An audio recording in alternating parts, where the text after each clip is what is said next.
Meow. That's my little impression of a panther. This is why we come here, folks, for the good goofs. Oh boy, let's just dive into this one.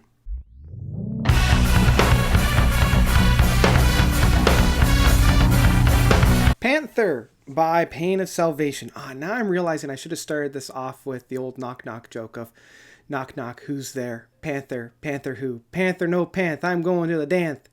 But oh well, what are you gonna do? So Pain of Salvation is a kind of a hard rock, progressive rock outfit from Sweden. They got their start in the late 90s, so they were kind of first on the scene in terms of this style of music. And honestly, they're one of the few bands that actually have this kind of style of music. They're much they're much more raw in their approach. They're much more like a traditional grunge, hard rock, stripped down 90s rock, and they really hit the ground running. For me, my favorite albums from them have always been The Perfect Elements Part 1 and Remedy Lane. These are the only two albums actually from them that I consistently come back to. The rest are kind of hit and miss for me. I find their music just a little too raw, a little too unrefined, a little too punchy in your face, and I was honestly trying to think about what it was about their music that I didn't necessarily connect with. And it might just be, it's a little too aggressive, a little too, I hate to say this, but almost a little too masculine. It's really, I was trying to really put my finger on what it was about these guys that I didn't quite get. And it was very much that, not bro dude rock, but very masculine rock that I always had trouble getting into. And this was something that was very prevalent in, say, like the new metal movement. I want to get into that a little bit more when I actually get into this album review of Panther, and Panther being the 11th studio release from these guys, coming off of In the Passing Light of Day, their 2017 release. And where I found In the Passing Light of Day, which was much more of a introspective, much more of a heartfelt. The lead singer-songwriter of Daniel Gilden Lowe, his bout with a very scary sickness, and I believe it was cancer, that he eventually beat and got over. And so that was kind of his reflection of almost his legacy, his coming and going, and his battle with the sickness and being ill. And I feel Panther is much more of the second life. I feel like this is them coming back and much more reactionary.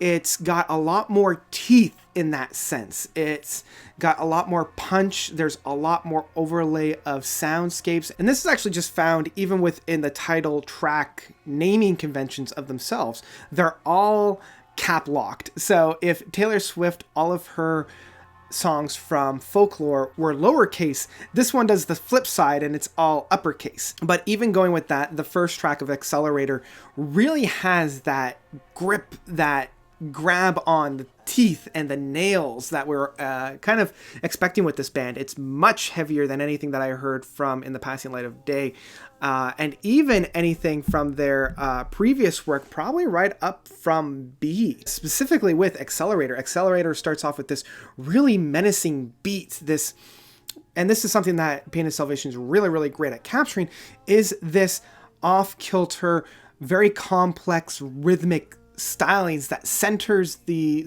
track right in its foundation work.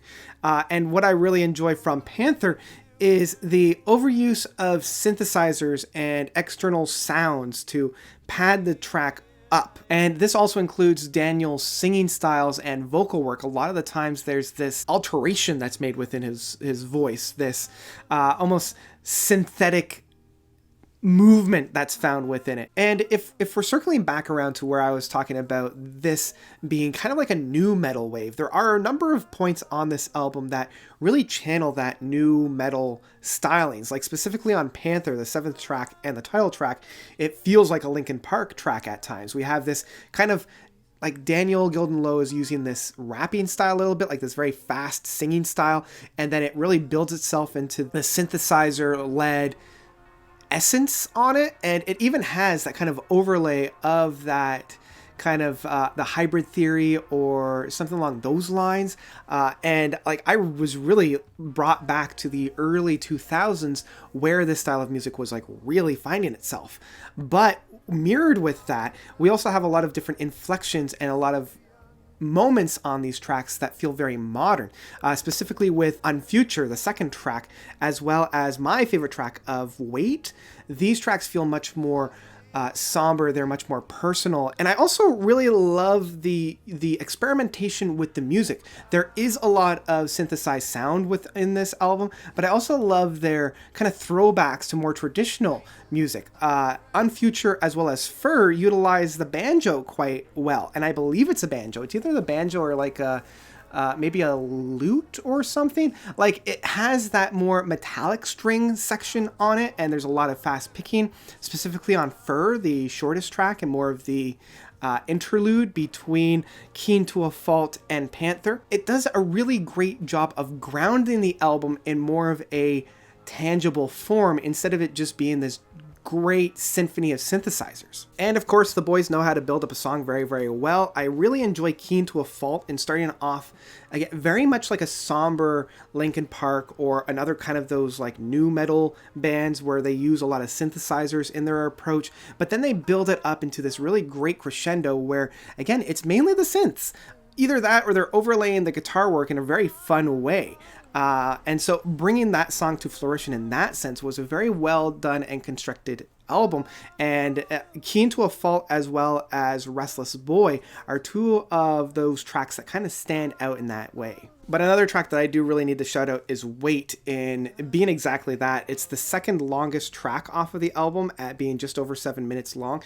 And the way that it's able to really build itself up, and it's not leaning too heavily on a lot of these more synthy sounds and providing much more of a soundscape within all the other musicians within the band, provides a really great oomph at the end with that big crescendo that we have. So Icon is the final track off of this album. It's the big 13.5-minute track, and it's an interesting one. It's a very interesting one in being like 3/4 of this track is that very somber, very personal track. It feels like Daniel Gilmour's, singing directly to you.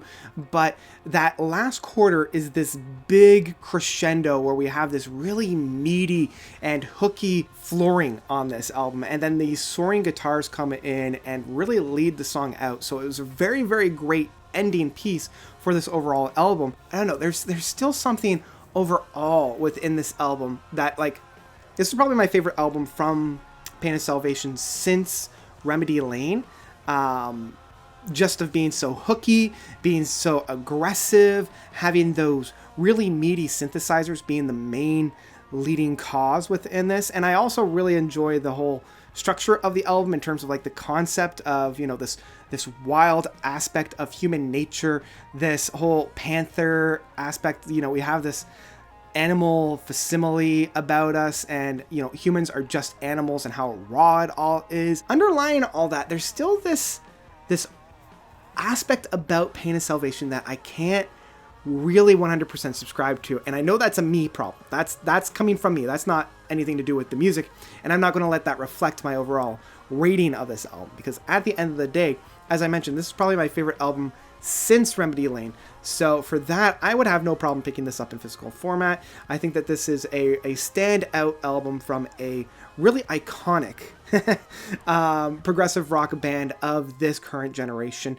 And it still goes to prove that a band that's been around for, upwards to 25 years is still able to crank out some great bangers at this point. There you go. There's my thoughts about Panther from Pain of Salvation. I really highly recommend it. That's about it from me. What did you guys think? Did you love this album? Did you hate this album? Whatever you thought, let me know by commenting down below. And thank you guys so much for watching. As always, you guys are definitely the best. And until next time, notes out.